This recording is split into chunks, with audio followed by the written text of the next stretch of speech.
We just believe we can wing it. We don't have an idea of what to do, when to do it, and how to do it. We just think if we try, it'll probably work. You got to get out that state of mind. You got to get out that state of mind. And it's this thing with us all the time. Yo, you shouldn't talk about money. Come on. This is about consciousness. Those people are setting y'all up. Don't wait till you're older and you lose your relationship to go into all those lectures that don't show you how to pay your bills. We don't got no time to keep going to lectures not teaching us how to pay our damn rent. You should be renting property out to people at this particular point. At this age, many of you should be renting property out to people at this particular age. Don't let them fool you. You may see me with nice cars, but I got enough nice cars to rent them out. People are right. I do rent my cars. I rent my cars out to other people. I'm on that level at this particular stage. And anybody that's out here in LA could tell you, yo, Brother Flight is building his joint up. Because when my cars pay for itself, I make my cars pay for another car. Because I like cars. And anything that you like, you should make a business out of it. If you like smoking weed, you should make a business out of it. You get your 420 account ready and start going. If you like smoking weed. If you love buying a bunch of sneakers, then you should find a way to open you up a sneaker store. That should be your love, your gift, your priority, your ambition. That should be what that should be about. Okay? So I really like cars. So guess what I do? I make sure I buy them, and then now I rent them out. Learned enough of the game, talked to a couple of people, and we live in a day and time where you can do so much things in an entrepreneurial capacity. You don't necessarily have to own your own lot. There's third-party companies out here that empower you to be able to rent your own properties through them. There's Airbnb that help you rent out your rooms. There's different things out here. You just got to talk to the right people. So you see me at basketball games, you say, man, that brother's spending $10,000 on the seats. No, someone's spending $10,000 on my seats. And then I'll probably get a cheaper seat for $3-4 grand on the floor. They're paying for my seat, and they're paying for their seat, and then I keep the $6,000 difference. Granted, some of that is gross. So while people think I'm spending all this money on cars, they don't realize, well, I buy them, I rent my cars out to people. $2 grand a day for my Ghost. That's a fact. $2 grand a day. Come on, I know what I'm doing. My Bent, $2,500 a day. Even though the Ghost is more prestige, it's because I put suede all over the Bentley. And that revenue actually goes to my daughter. That don't even go to me. Because I gave the Bentley to my daughter. And told her to learn the business. So even though it's her car, I told her, make that car get you your first car. So I thought the Bentley's my first car. No, the Bentley's one of your business. And I'm going to make you learn how to own something like that. And make you money. And later on, you'll really appreciate it. Now she's a bigger girl, and this year she's really understanding what I'm talking about. And now she don't even want to buy a car, though she has car money from her car. I'm trying to talk to you. It's about coaching. Before you got a high school diploma, you should have already had a business or two. You always should have at least 2 businesses, and I'm going to tell you why. You have that which you love to do, but you don't really want to make money off of it because it compromises the integrity of your mission if that's what you love to do. If you love to sing, if you love to rap, if you love to dance. You want to be able to make money off of what you love to do, but if you love what you do, you never work a day in your life. Nonetheless, you should be able to monetize your gift. But what you should have is another line of business or income. So that funds your spiritual endeavor. So that funds your talent. So you just want to have 2 incomes primarily. Now the ultimate goal is to have 9 forms or 9 streams of income. You want to have 9 streams of income ultimately. 9 streams of income. So whether it makes you a lot of money or a little bit of money, you're still winning. Okay?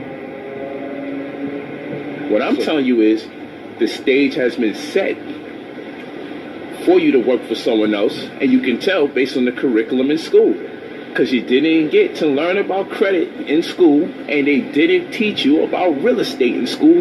Nothing for the first 14 years of your life. So the only thing you could do when you got your high school diploma was think, let me get a job. What other opportunity was there for you after you got a diploma? Tell me. What other opportunity did you get after you got a diploma? What business was you going to open up? Be for real. What business could you possibly open up after you get a high school diploma? I'll wait. See, that's the setup, family. That is the setup. It's a form of damn mental slavery, man. That 9 to 5 is a form of mental slavery because you know what? We all have dreams and we all have goals and we all have ambitions. But after you work that damn 9 to 5 and you're underpaid when you work that 9 to 5. So guess what? It'd be a matter of time before you become complacent and you don't want to do nothing no more. How about that? You wind up just accepting the lowly status quo of being a worker. And you used to have dreams. And now I'm going to just make a child that I can't afford, settle down with a woman I really don't like, or you're going to settle down with a man you really don't love, whatever the case may be, depending on your gender. And guess what? You're depressed. Everyone's unhappy. So yeah, we can't. I'm tired. I sit here. You know what it's like to have really good people that you know, or connect with really powerful people. When I meet them after doing a lecture, and then when I say, okay, so meet me over here tomorrow, I probably got an opportunity for you, and they're stuck between taking a day off of work to beseech this new opportunity, or saying, I got to see if I can catch you on the weekend. And some opportunities don't wait for you until the weekend when you're free. Some opportunities don't wait for you to get off of work after 6 until you're free. See, that 9 to 5 is a really tricky situation. That 9 to 5 is slavery. Get the freak out of slavery. But we're scared because we're like, you know what?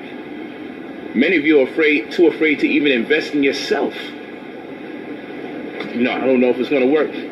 You never lose if you invest in knowledge. First and foremost, when you invest in the mentorship program, you're winning, first of all, because of the knowledge that you're going to get, because knowledge is going to be shared to you that you never even considered before. Everything from redlining, everything from amelioration and restitution of properties, everything from UCC 1s, UCC 3s, where the amendments take place. These are all things you need to learn about. Title searches, credit repair, wealth building. It's tricky, man. It's so tricky. You need a coach. Just like LeBron and them need a coach. It's so tricky. You need a coach. And your ego could tell you otherwise. But I'm telling you, they got this thing rigged. This shit is rigged. It's set up for you to fail. You need somebody that knows the nuances of this so they can get you through. Especially when it comes to real estate, especially when it comes to credit and insurance. Most of us are totally oblivious to. So we still trying to save up liquid in terms of cash and not realizing once we save up enough liquid, we definitely need to invest in insurance because we could borrow against the policy and accomplish larger and greater goals. So what I would do, I teach people how to get into real estate, make enough money from real estate, set up their trust, assign their trust to their insurance policy, and then borrow against the insurance based on the equitability of the trust. Step-by-step procedure so you can kill them. Because ultimately what you're going to need to get through this, you're going to need some bands. You want to get to the 100 grand level. You want to get to the 50 grand level. You want to get to the 80 grand level so you can do something. Ultimately 50 or more. Because we know wealth begins at $150,000 a year. You're supposed to be able to invest at least 1/3 of your income. We know poverty begins for a family of 4 at $32,000 a year, and for an individual at $15,000 a year. So wealth begins at $150,000 a year, and you should be able to invest 1/3 of your income. Poverty begins for a family of 4 at $32,000 a year, and for an individual, $15,000 a year. Keep all these things in mind. Keep all these things in mind. So yes, like the person said, of course I charge. I charge for consultations. 1 hour consultation is $200. In person is $300. True. But I guarantee when I'm done, it's a wrap. Because look what I give up when I'm on the phone. But then once I learn your personal situation, I'm somewhere else. And it's not necessarily me. What I'm explaining to people is I got a team of people. I got a publicist. I got a manager. I got agents. I got an entertainment attorney. I got a legal attorney just for general matters. So you just got to think, when you got a team of people around you, there's so much people that specialize in different facets of life and how to approach the world, that by the time I start talking to people, I take the advice that I got from members of my team, and I'm able to spill that into my conversation with whoever I'm talking to. That's what it is.